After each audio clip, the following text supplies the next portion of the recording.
Hello friends and welcome back to DreamHack Atlanta 2018. Our first round is in the books and we are just about ready to get our second round of the day underway. Remember, we're going to be doing 5 rounds of Swiss in total today, finishing out the last 4 rounds tomorrow and then making the cut to top 16. Bringing you the action for round number 2, we have the Admiral, that's Admirable, on the desk yet again in another DreamHack appearance, and as well as the DreamHack Atlanta 2017 reigning champion, Dr. Jikaninki.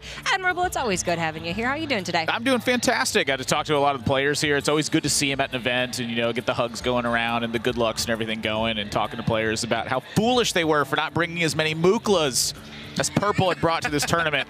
I'm curious to see how many more golden Mooklas we're going to see if he manages to take this event down. But, you know, overall, it's just the events are always fantastic. I love seeing them. And then with DreamHack being last hero standing as well, you know, sticking to that tradition they have here, it's just such a fantastic event that I love coming to. Yeah, it's always a ton of fun being here with a fantastic, now old school format that we're getting to sort of revitalize a little bit a couple times a year at these events. And Dr. J, of course, you won this event last year. Are things living up to your standards so far? I'd say so far, you know, with the King Mookla technology that's been introduced, it is definitely living up to my standards. I was a little worried going into this tournament that things might have been getting a bit stale for the meta, but there's been a lot of diversity with, you know, even Paladin being brought, and then also on top of that, Quest Rogue is making a resurgence. I mean, who would have thought?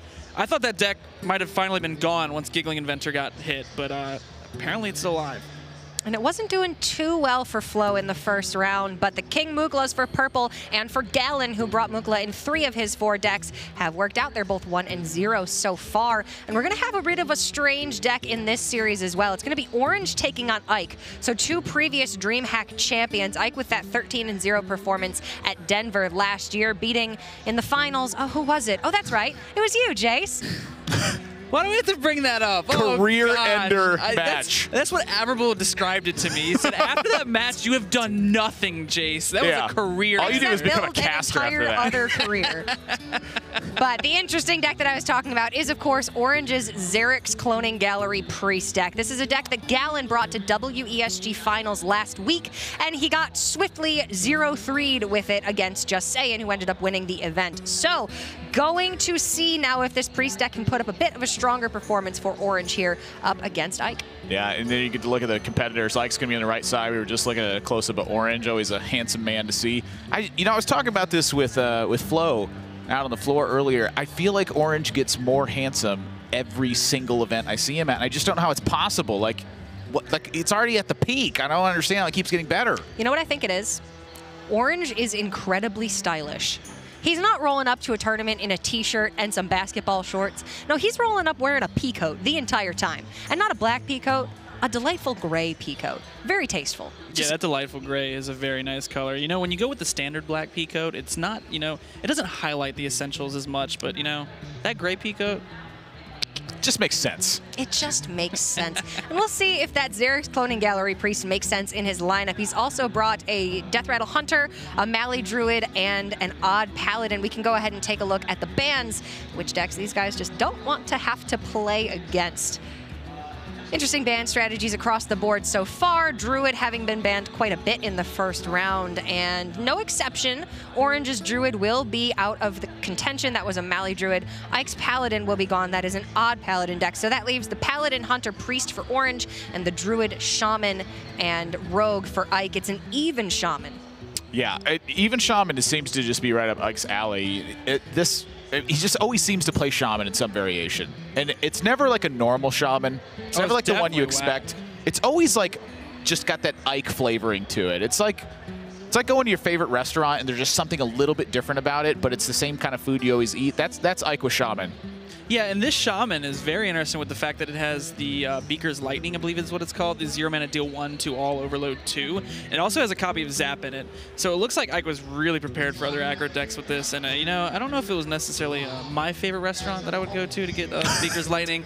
I'm not a huge fan of those cards, but, you know, I guess I can't doubt the guy that took me out in the finals of Denver. I was about to say, maybe his food just left a little bit of a sour taste in your mouth at that second place finish. You might be right about that one. I'm just saying, if that restaurant's got Beakered Lightning and the competitive restaurant right across the street is playing Odd Paladin, you are happy to be the restaurant with beakered lightning. I'm really sorry I started this analogy. I want to know what city we're in. Are we in Hotlanta with all these restaurants? Atlanta, that's right. We are in Hotlanta, second year in a row. And now we've got to get predictions here. Which of these DreamHack prior champions is going to take this series and extend to a 2-0 lead so far in this tournament? Admirable. Do you like Orange or do you like Ike? I'm a little bit worried about Orange's lineup. There's a lot of aggression on Ike's side. It looks, if this was a Conquest lineup, we might have a different story that we're talking about. But last year's standing, you lose the deck and it's gone. So I'm looking at Orange's lineup and I'm seeing decks that could potentially struggle to some aggression. However, he does have Odd Paladin in there. So I think that with Orange's side, I think I have to go for it because I just don't see Odd Paladin having a really tough time against Ike's lineup. Sans the Drew that's in there. So I got to go with Orange in this one. All right, Dr. J. All right, well, I got to copy off of Admirable's homework real quick. I'll make sure it doesn't look quite the same. I'm going to have to go with Ike. Honestly, I think the Xerix Cloning Gallery Priest is not that strong of a deck. I played it a little bit on ladder. I think it's a very fun deck to play, a very refreshing new pace of play, but I don't think it's that strong, and I just kind of like what Ike has brought to the table. I actually do think even Shaman was a decent call for the tournament, as I do think it's 50-50 across the board with a lot of decks, so we like Ike. So for me, it looks like Orange has taken a bit of an anti-control strategy with his lineup. The Death Rattle Hunter and the Xerix Priest are very, very good against slower decks. Unfortunately for him, Ike has a full aggro lineup here, and I could see this Priest deck really suffering if it needs to be played. So I'm gonna have to go with Ike here, I think. Also, he's had a lot of time off recently. He's been recovering some from personal things, but that means he's just had a ton of time to play and to practice for his resurgence back. And I know he's looking for a win here at this tournament. So I'm going to say Ike, but let's leave it to Admirable and Dr. J and get round number 2 underway. It is Orange versus Ike at DreamHack Atlanta.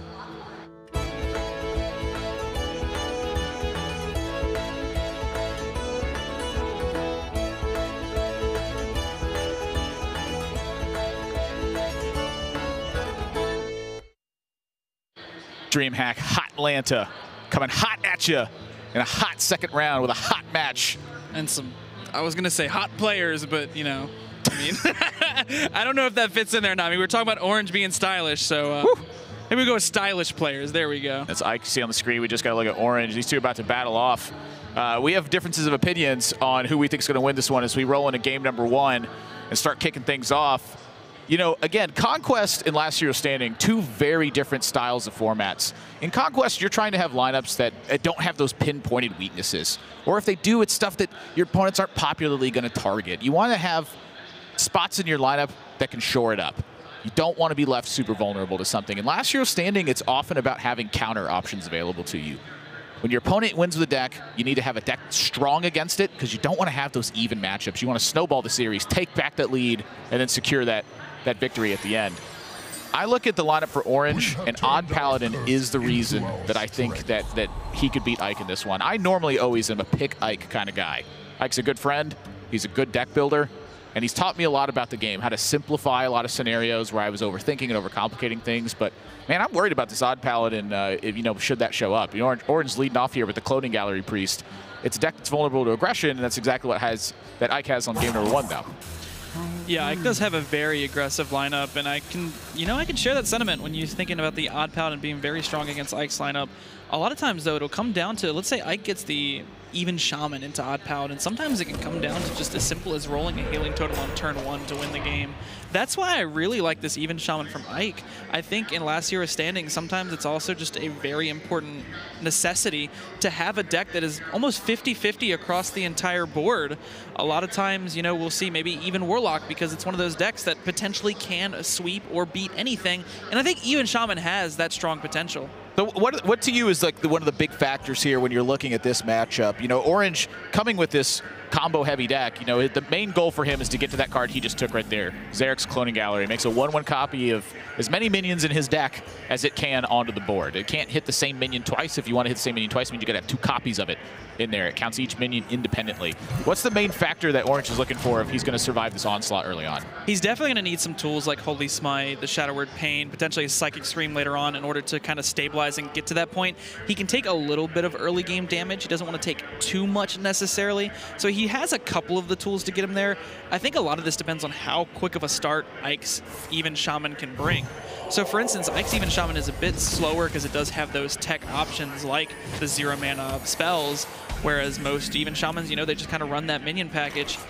And that card right there, I forgot that was a card. Well, that's the reason you'd be running the 0 cost package in there. You're not Good old wrong. Thunderhead, Overload makes some guys. And so that was my question then for Ike's side. You know, obviously Ike is the aggressor in the matchup. He wants to be able to end it quickly. Is it the timing of the pressure that you think matters more, or is it just a continuous stream of things? You just get something online and then find a turn to try and punish with like a Flame Tongue Totem or what have you. And that's one of the good things about Even Shaman is you kind of can mix it up based off how your hand pans out. A lot of times you can have these early game tools where you kind of just flood the board, for instance, and you just flood it really quickly. You get the Flame Tongue down, you put the pressure on, because Priest notoriously has a hard time dealing with Flame Tongue if they don't have the Shadow Word Pain. And then sometimes you just go with a mid-range plan where you play a Thunderhead or you get down a Fire Elemental. Look at Ike, because he just a very questionable inclusion, if you ask me. I don't think Beaker Lightning is necessarily making the cut in too many of my decks. I get why it's here, but you know, you look at it this turn and whew, Beaker Lightning, however, is that special sauce at the restaurant we were mentioning earlier, where you know you mix it in from time to time just so you can you know, clean up those paladins. Yeah, double Mind Blast drawn too. I mean, Orange is setting up to be able to have the victory when Xeric's Cloning Gallery comes out. If he's able to secure all the damage buffs and the cost reduction, you get the Mind Blast twice for 20. And so this is really what I was wanting to look at with that timing. Ike's been pretty patient with his Flame Tongue Totem right now, and now he's also seen a Shadow Word Pain. So being able to play big minions, that's really cool, but being able to play very high value threats is also an important thing. Orange used that Shadow Word Pain leading into turn 6 where he knows he's going to play Shadow Essence because he knows he's not going to have time to Shadow Word Pain on this Flame Tongue Totem. Ike's saving it for the exact same reason that Orange is using his Shadow Word Pain before it gets to this point. Yeah, I wanted to talk about it and have them set it up, but they just did everything for me, and I just like explain it in hindsight. I mean, that's what Ike's known for. He's known for, you know, not only the wacky decks he builds, but he is a very proficient pilot in a lot of these decks. Yeah, this is a really good example of playing aggression and understanding timing of it. When your opponent's making their important turns, that's when you want to apply the most pressure because that's when your opponent is most likely to have to change their game plan to do something else about it. Changing game plans right now, I don't think it's the name of the game for Ike. I think we're getting close to that full steam ahead point. It is a little scary staring down a Malagos. I mean, we can see that there are 2 Mind Blasts in the hand.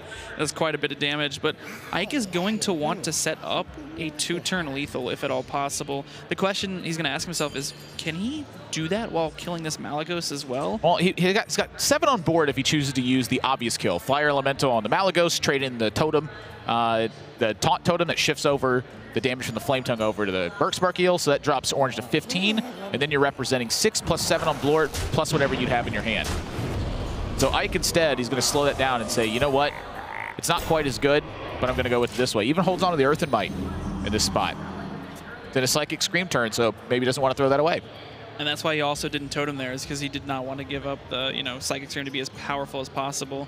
There is some, you know, minor things where holding onto cards does mean you know, kind of reduce the Witchwood Grizzly. So that can help in the longer run as well. And maybe, you know, Ike sees this more as, you know, if he cannot win with the aggression, sometimes he can get there on value. I think you definitely can get there on value. You know, something else too is if, you know, the timing pressure here against Psychic Scream, if Orange doesn't have Psychic Scream, you're going to secure a bit of damage here. You have Bone Bear to be the one that's beefing up that damage, then you have a Fire Elemental afterwards. Does Orange ever find himself at a life total where, you know, going into a Cloning Gallery turn, it's either win or bust? Storm Forged Axe. Wacky cards. That is an even cost card if I've ever seen one. Oh yeah, it is. The number 2 is even, Admiral. You ever played a Stormforged Axe? Because I have.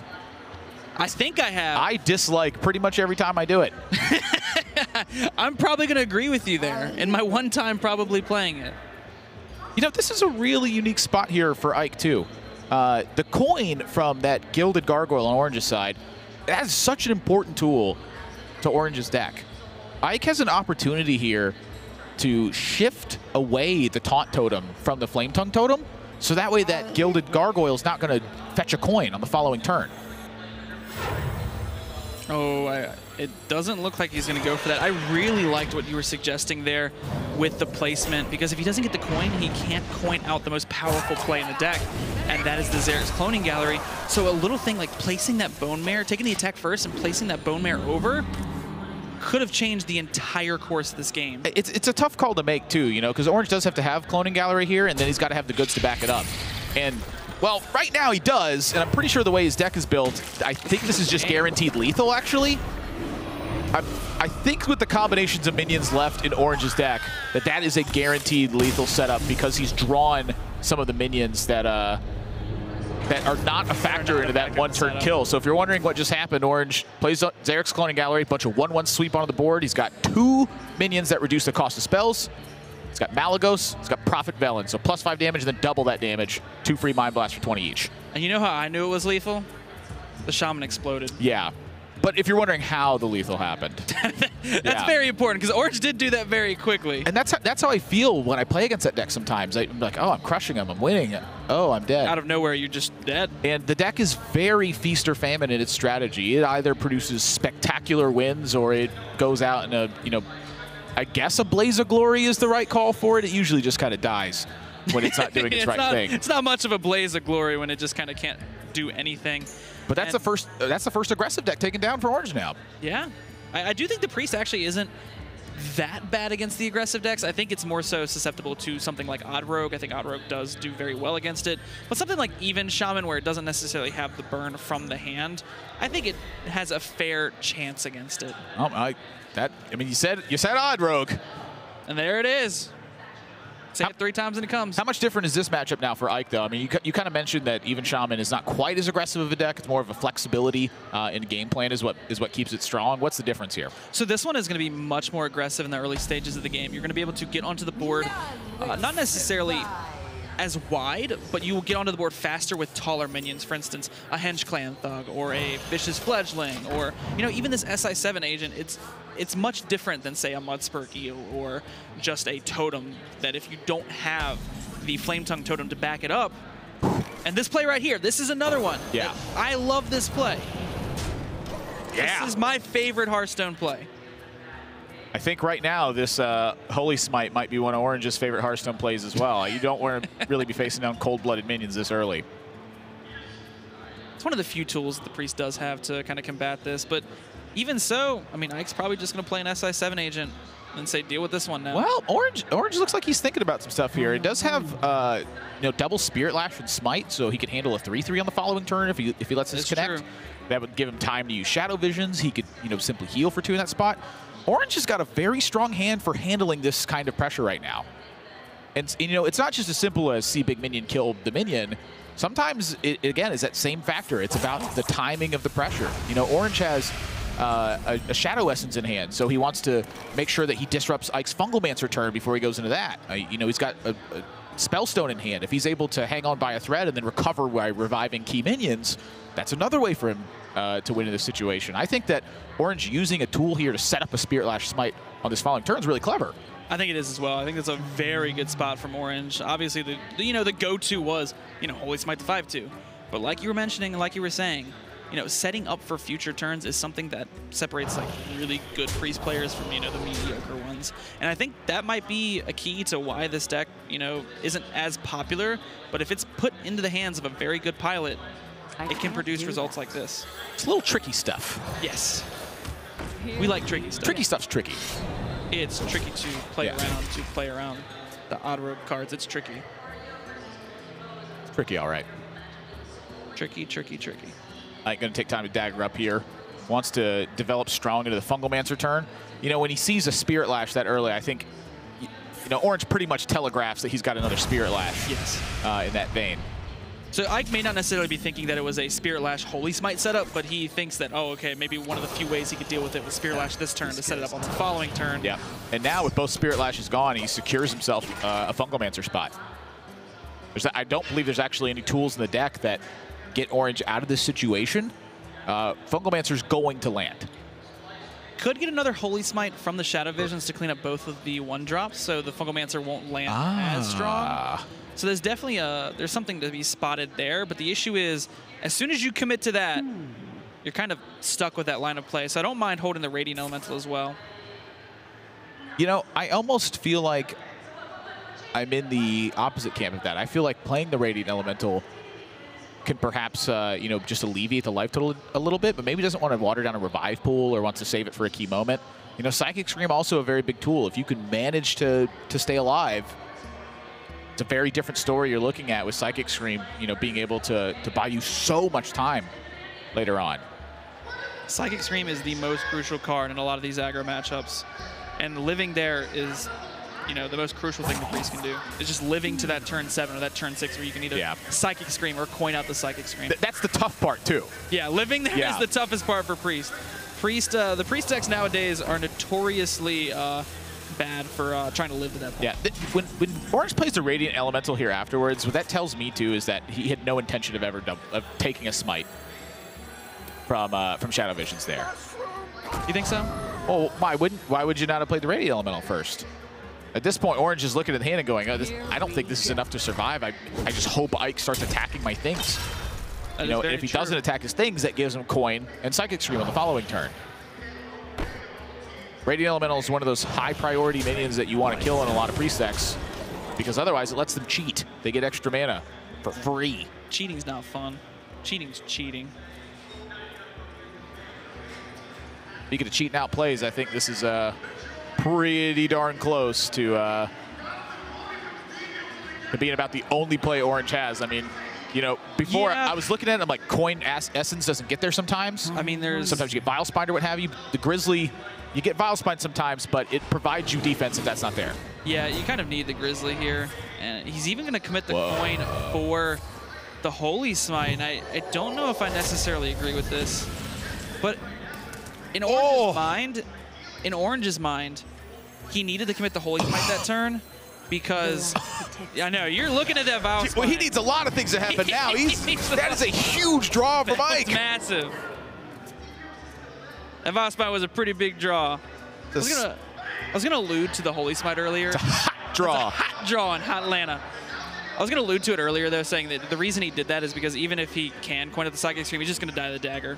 So he needed to play to his out there. Yeah. But he didn't play around that. Yeah, the difference I'd say mainly in the way that the matchups between Even Shaman and Odd Rogue work is that Odd Rogue deals 2 damage a turn with its hero power, and Even Shaman hopes to deal some amount of damage eventually with its hero power. You know, it's more of a fight for board kind of hero power, and that's it. And you know, Odd Rogue is spend my life to fight for board or murder you because you're not doing anything. Exactly, and that's why I think Odd Rogue has the upper hand in this matchup. But Orange is going to immediately, after this game is over, I mean, Orange is still holding on slightly, ever so slightly, but Orange is going to immediately have the Odd Paladin counter queue that you were mentioning earlier being very strong. I mean, effectively, the way it looks is because Orange got that first win, it looks like it may just go back and forth between these lineups. I mean, I'm looking right now and I see Odd Paladin as the counter queue for Orange, and then let's say Ike loses that matchup, which typically the Odd Rogue struggles. Then the Mali Druid comes out. Then after that, the Death Rattle Hunter comes out. It's looking like it could be back and forth. Yeah, and then Orange, I believe this is going to lock things up. If you got Ziliax from Shadow Essence, would that be enough to sustain through this? Divine Shield hits in. He's going to gain 10 HP. So Ziliax from the Shadow Essence can, in theory, protect him sometimes, even through the Divine Shield being popped by an Argent Squire. When Ziliax's attack hits a Divine Shield, it doesn't have the lifesteal effect activate. And that's all hoping Myra's Unstable Element draws 9 cards that don't stop. Well, that. You know, I'm talking about from his perspective. You know, this is a very theoretical world we're living in. You're looking at one card and like saying that could be anything. It could be a Baku. It could be an Argent Squire. But you know, instead it's a Radiant Elemental. We don't have to talk about that much more. Eye Cancer's back. And I think you're right about the queue up here too. Orange with Death Rattle Hunter and Odd Paladin left. You know, it's a last hero standing format, so Ike's on deck again with this Odd Rogue. You keep the deck you win with. The deck that loses, it's gone. Get it out of here. Never want to see it again. Yeah. Zerix Cloning Gallery Priest? Out of here. Shut that Cloning Gallery Priest up. Exactly. I didn't go to that restaurant. Yeah, I can't imagine queuing Death Rattle Hunter here. That just feels like... No, you have to go with this. And Orange right now, It's going to need a full maul. It's going to need one of those one drops. Ike right now. Wow. If there's a hand to beat Odd Paladin, it's this opening hand. That's a nice little farm some Odd Paladin hand right there. Lots of 1-3s. Got a Firefly to provide some substantial presence on board. But Orange got the Divine Shield minions early, too, in this maul. Sometimes having all the 1-3s and Fireflies in the world isn't enough. Yeah, sometimes. As crazy as that sounds. I'm waiting to see what this unidentified maul is. What's he going to pick up here? Let's identify it. Right click, it starts to go. Boom! Ah, that's the old. I'm telling you, Admirable, that's the only maul I've ever seen exist in Hearthstone. I'm not joking. That maul, I think, is more common than the other one. You know, that's a new one for me. I always see the Divine Shield one. Other guys Really? always get the bubble whenever they play it against me. Sounds like you don't play enough Odd Paladin then. Yeah. Easy coin turn for Ike here, too. I mean, this matchup is about snagging the board pressure as soon as you possibly can. And this followed up by Firefly Flame Elemental on the following turn, followed by Tar Creeper. Admirable Tar Creeper. Or the Vicious Fledgling and get busy, too. You know, the Divine Shields are a big blessing here for Orange in being able to fend off as many attacks as he can. But with the Firefly backup here, you know, the way that Ike is going to win the matchup, I think, isn't necessarily just through continuing to smash board. It's smash board, take control, pressure back. Exactly. You got to go tall against Paladin very quick, or, you know, the 2-1-1s don't stop every single turn. Eventually, you get taken back over. Champion's Maul was a decent pickup. Does allow him to clean up one of these minions at least. That is a fantastic draw. He needed that draw right now. Because if it wasn't for that, he would have to go Hero Power 1-drop. And if he went Hero Power Argent Squire, board just gets cleaned up. Yeah, for me, for Orange here, it really is about that maul because he's only got one cost minion left in hand. So if he chooses to use that now with the hero power, I think he's losing out a little bit unless he picks up something significant on the following turn. But it's Odd Paladin, so you're not going to find 2-cost cards, you're going to find 1s and 3s. That hand doesn't look like it's fitting much with 1s and 3s right now. Very weapon heavy as well.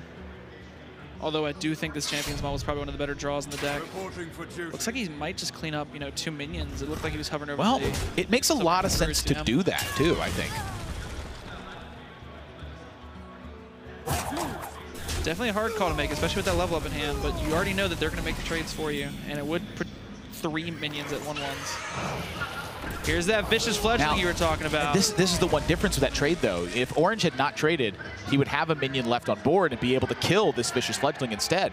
So Orange taking out a minion in that spot, this could be very costly because of this turn here from Mike.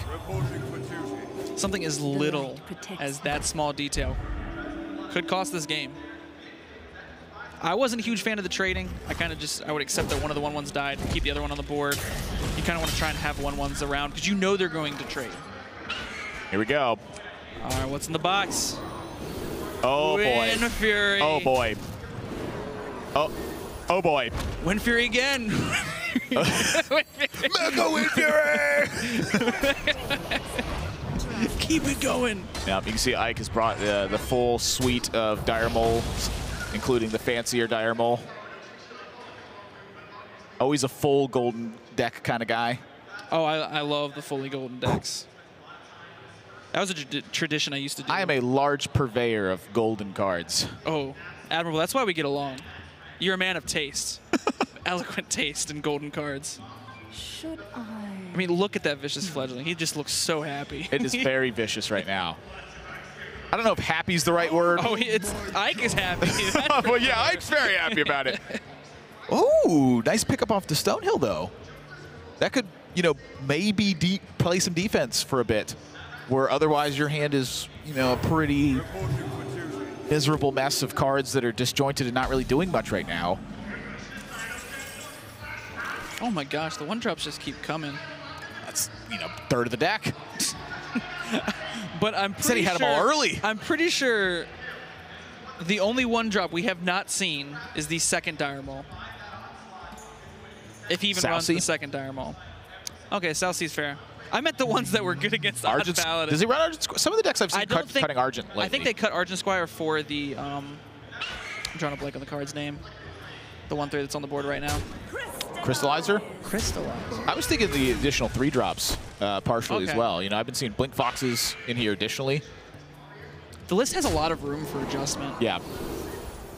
Oh, boy.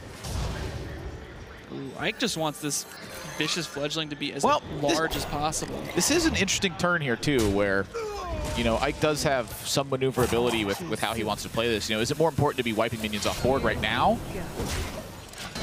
I think so. I like it. Make sure there's no kind of shenanigans with something like a Lost in the Jungle level up. That could be pretty detrimental right now. His board actually can handle Lost in the Jungle level up here. You know, if that were to happen, Orange, I think, would be on the no attacks plan. So Ike is, you know, he continued to cut his corners. I mean, that's been a theme of what we've been looking for Ike as well. It's paying heed to your opponent's most powerful turns. Not just good turns from theirs in general, but just rather their most powerful one. It's been paying off really well. And like you said, that vicious fledgling getting down as early as possible has escalated this game. So key to have the 2-1-3s plus the Firefly. Oh yeah, that without that, we could have just been, you know, having a reverse situation. Oh yeah. Where Orange has 7 3-3s on the board and the game is just over. I mean, it's quite typically the opposite of what we're seeing right now. I mean, Ike had all of the 1-3s and then double Tar Creeper and the vicious fledgling to push the face damage. He's had the combination of a lot of it. Yeah. But this is a lot of taunt that Ike is going to need to get through. Yeah, it's not quite spreading plague. You know, spreading dudes. When these die, you don't follow it up by doing, you know, giant things. You follow it up by, you know, hoping that you're not dead. You don't follow it up with an ultimate infestation to kind of like replenish the entire hand you just lost. And now with the Scalebane drawn, even the Witchwood Grizzly is going to end up getting checked here because of how much attack that Scalebane's going to provide on board. And Scalebane started to make a resurgence, partly because of the fact that, you know, Questrogue started dying off a little bit, which meant that you could afford to play these greedier cards to bump up other minions. Well, it's also the fact that, you know, Giggling Inventor was, you know, in part taken out of this as well. You know, Giggling Inventor shut down mid-range cards that were really trying to just be high attack value in and of themselves. You know, Giggling Inventor was just, it's like, oh, that's cool. You have 2 big attack minions. You need to attack through 4 things. And Orange never coming back from this spot. It's going to give it up. And there goes what I feel was my prediction for this match. Ike able to trounce Odd Paladin here on the back of a very quick start. Orange is in trouble. Death Rattle Hunter left to take out Malagos Druid, which that's the easy one for it, but it's got to get through Odd Rogue first. You know you're in trouble when you lose the counter queue. There is not a worse feeling in the world. You could tell me a lot of feelings that you felt, and I don't know if it would be worse. Yeah, no, I feel a lot of feelings all the time. I tend to wear my heart on my sleeve where this kind of stuff's concerned.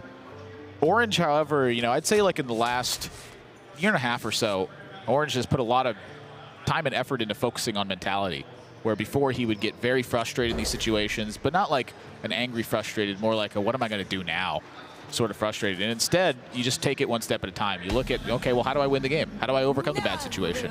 You know, Ike just overcame one. Why can't Orange? That's like, I think, the right mentality to have in these kinds of matchups, because it is tough, and you know you do expect to lose more often than you win, but that's just not how you win Hearthstone tournaments. Yeah, I think a lot of players actually neglect to remember that, you know, mental health is very important. You know, just having a good mindset going into tournaments, going into just games in general, even if you are unfavored, even if it is a Control Warrior versus Freeze Mage, you just kind of have to take it at its face value. Just keep your head up. No swing with the candle shot.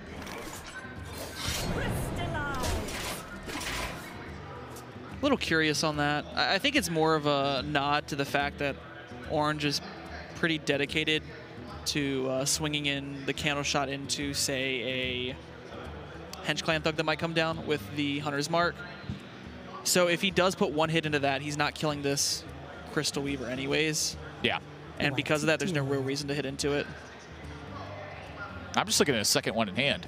That is also true. But, you know, this is also why I guess I lose these matchups a lot. It's like I just, you know, I'm not patient. I don't really know where the inflection points are. You know, Ike's got a decision in front of him with his egg.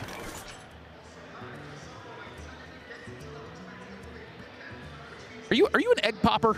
When this deck started getting popular, I was an egg scrambler. I'll admit it. I liked my eggs over easy, and that meant dead. But now, I just let it be. I just kind of let that egg sit on the board. I think there is no merit to killing it off. I think we've had this talk before. It's like, Why give him a 5-5 to prevent giving him a 5-5? That's kind of how I feel. I hate killing these things. How do you like your real life eggs? Poached? So is there another kind of egg? I think scrambled eggs with hot sauce is pretty good. Poached all the way. Hot Lana. I see so many people pop eggs. And the fear is that your opponent's going to make a chain of 5-5s. But you just give him a 5-5. Yeah, like, now you're giving him a 5-5 quick. I got you, Admirable. You'll never make 5-5s because I gave you one. I don't think it's a good idea. I don't think so either. And now you look at this 3-charge candle shot and you go, he just been spending these charges. Exactly. This might not have been a Cold Blood. However, it might have been a Tar Creeper instead. Protecting now a 1-1 while you have 1 charge of the candle shot left. Demanding that you play more mana later on. Ah! So many little things that happen in these matchups that make a big difference. And Orange, plays this egg. He's hoping that he's like, please let I kill the egg. Please let I kill the egg. Please give me something to do. Please give me something to do. Yeah, this hand is in shambles right now. And while I think there's still recoverability here, we're going to go fishing for it. It looks like. That's when you know that the player's in trouble. When they're ready to play a card, they go, hang on a second. This is a really weak play.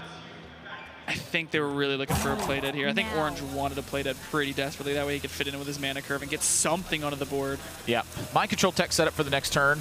Using Hunter's Mark on a 1-drop. Admirable, that was a 1-drop.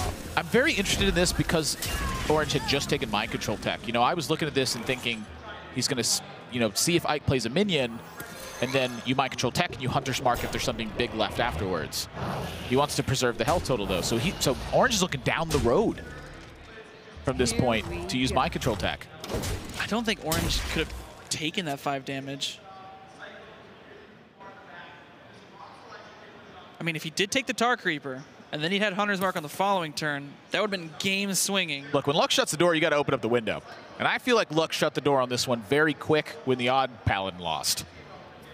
And when Luck shuts the window, you got to go to the Tornado Vault. Yeah, that's go to the panic room then. You go to the panic room, exactly.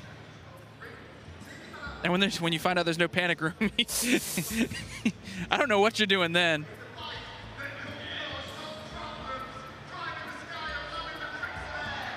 I'm just trying to figure out where this plan is going. I'm not quite sure. Playing over the candle shot. Yeah, well, he's not playing that second candle shot for a long time, and he's going to need every little bit of help he can get. There's an egg scrambler for you if I've ever seen one. Yeah, don't think that one's coming down. Don't think. Well, hang on a second. I'm not. I'm actually a little curious to think about, was there any potential for a Leroy play that turn?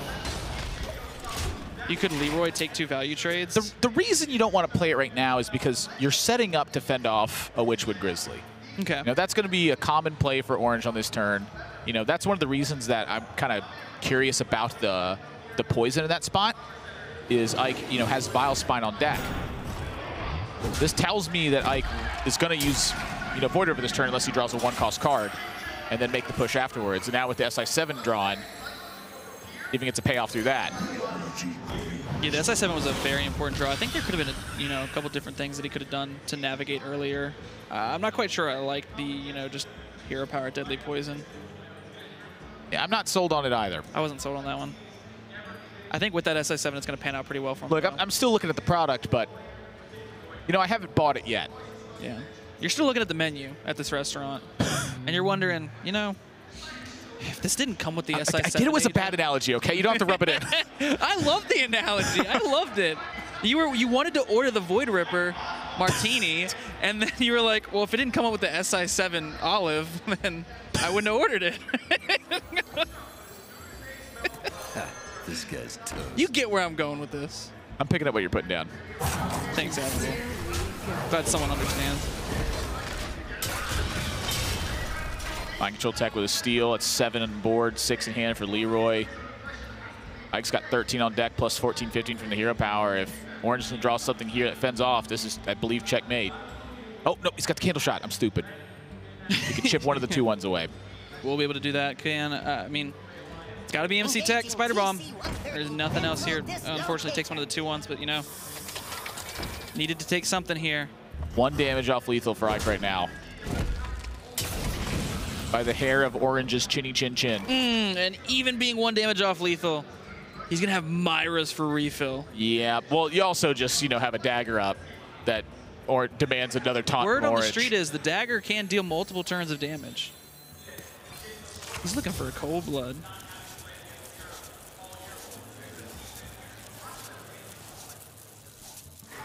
No instantaneous damage found for Ike out of that Myra's. But again, the damage is still there. I think Ike was just doing that to guarantee that he had some kind of Vile Spine enabler for the following turn. Well, yes, but, you know, I mean, I think he's just got a dagger up here. I think so as well. No, Ike wants to play for board still. Does have time to work with. Oh, he picked up the Sousey. He has a Sousey deckhand, so he thinks he can follow up There with we go. having the dagger, the deckhand, and the Leroy Yep. the following turn. That's enough to push lethal on that spot. So yeah, I think minions were pretty good here. Tracking. That could find a Rexar. Rexar? Okay. There's a little bit more to this game. There's a Rexar.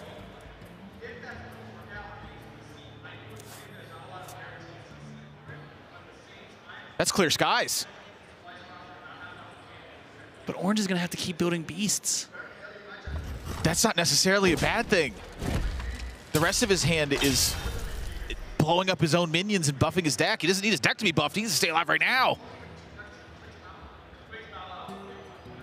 I mean, it is a saving grace right now, and it has to do it. There is no way around it. I think Orange is just thinking about how he wants to make these trades.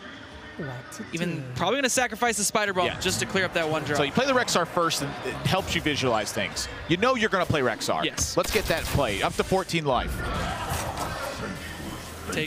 He can clear the board off here, but he could do it by he could keep the Spider Bomb around if he wanted to. And I like that. I like the sound of that.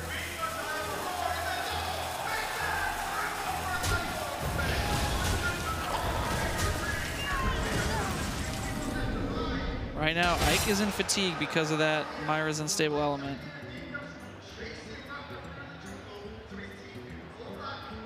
This is a big yikes. You're not wrong, Admirable. What looked like a sealed deal for Ike. You got to kill the Spider Bomb before you attack face. Play Dead is a It's dead. dead card. Yeah. It is playing dead right now. Ike's got bored though. But Orange, if he just builds that beast. Well, Oh, he might not even need to. He could go for the Spider Bomb Mega Cube. oh, I am so glad I'm not in Orange's spot right now. I mean, let's think. I guess the most optimal build would be Cave Hydra plus Vicious Scale Hydra. Yes. None of those are Cave Hydra. He's got 6 mana to play with too, so if he takes Stampeding Kodo, he's not finding lifesteal immediately. If he takes Ironbeak Owl, that's a weak body in and of itself. He takes Timberwolf, the Vicious Scale Hide body is not going to be enough to kill anything on the board. Not anything significant. He could technically play the Spider Bomb with the Timberwolf if he does decide to go for that line of play. Yeah, that's kind of what I'm looking at too. At this point, do you just need efficiency? When the only one that he can play this turn is Stone Tusk Boar. That's Owl his Boar. entire turn. It's a Keleseth with it.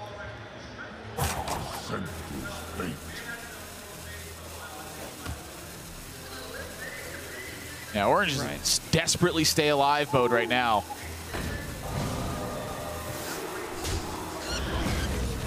How much damage does Ike have on the follow-up? This is 8 damage with the Fungalmancer, 10 with the Leroy. So you Fungalmancer, that part's looking pretty easy. Play the Hench Clan Thug, that part's looking pretty easy. Let's add another 1-drop in here, that part looks pretty easy. And send it on north, that part's looking the easiest. Upstairs.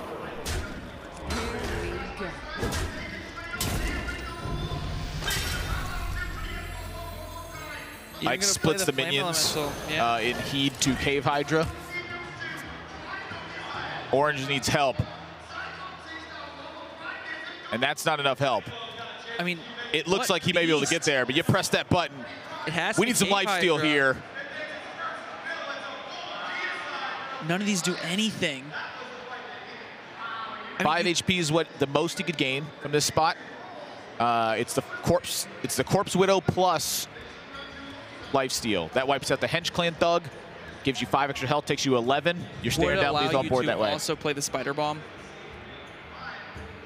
but you're dead on board. I think he's just dead. Big taunt. Maybe big taunt's the way you get out of this, but you know, Ike's got Vilespine in hand. Leroy Vilespine on 10 mana. None of these have taunt either. Ike's gonna take this. Well, Rexar made it exciting. Rexar definitely made it close.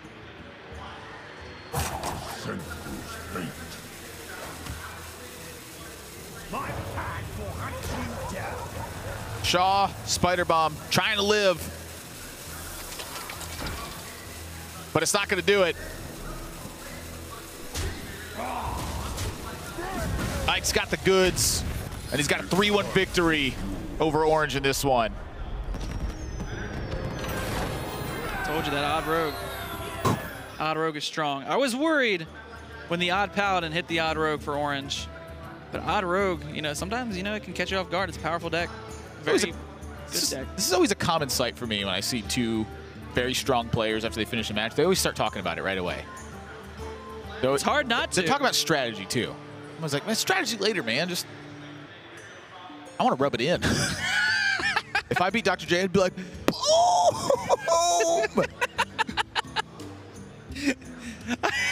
I'd be rubbing it in. I'd be all up in your face. I wish everybody at home just could see what Like, you think this is a game? Arf, arf. Boo! 3-1 for Ike over Orange in that one. Moves it to his 2-0 score. We're going to have more action coming at you from round number 2. Gallon versus Phenomeno's coming up. Gallon been a player that's been in the hunt for title for quite a while now. One of the most respected, one of the better players that's out there. Phenomeno coming off a win at the tour stop in Orange County. This is the last tour stop of the year that matters for points, though. If you're trying to qualify for playoffs, you're trying to move up a Masters tier star, this is the last tournament that you get a chance to do that with. So that action's going to be coming up here in round number 2. Don't go anywhere, guys. Quick break, and we're coming back with the second match of round 2.